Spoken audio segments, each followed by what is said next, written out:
Hi, Fernando. How are you? Hey Rachel, how are you? I'm doing great. Awesome. For you, when you're creating a story that is, based on a true event and you're telling the story of these women, where do you find the balance between making something into a show that people can sit and enjoy versus telling the true story that you're kind of bringing to an audience for the first time?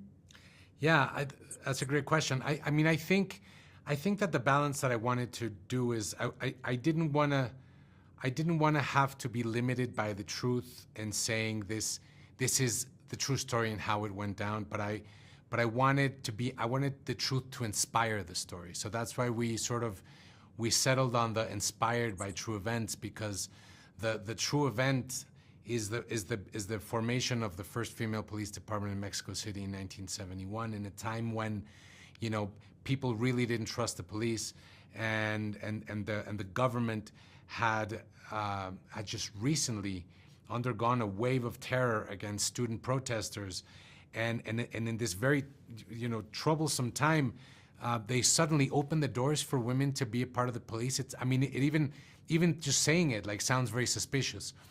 And then when I started talking about, or speaking to some of the Azules, the real Azules, about their experience, that's when they told me that in reality they weren't really invited to be cops. They were invited to be, like window dressing. They were invited. They weren't given guns. They weren't allowed to investigate. They weren't allowed to arrest anybody. They were given a whistle and a pouch of coins to call the police if they ever saw anything, or blow the whistle in case whatever threat came at them. And they were limited to parks where tourists would frequent, because it was more of an image thing. And then in going into the police department, the actual police building, the male cops didn't want them around, didn't want to share information.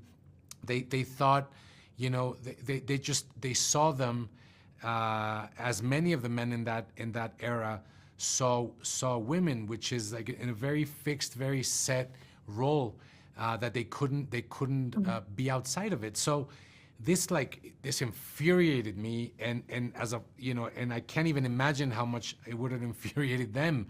And as a father of two teenage girls that are about to go into, that don't have to question whether or not they'll be able to get a job, I think that it's tremendous progress from the time of the Azules to now.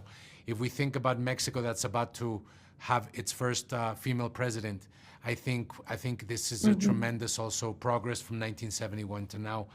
But the other side of the coin is that we have more women are murdered senselessly for the only fact that they're women, more now than in 1971. In 2023, 10 women were murdered every single day in Mexico because they are women. And so in that respect, I think I wanted to blend the 2024 with 1970 and create and give these senseless, violent murders a face, and sort of create this serial killer, in 1971, that murders women because they leave the home, because they work. Yeah, I love the show a lot. I do. I love too when she's trying to solve the murder and they're like, "You're not a detective, you can't investigate it." She's like, "Okay, great," and just does it anyway. I think it's very cool. And thank you so much for talking with me. So I can't wait for everyone to get to see the show.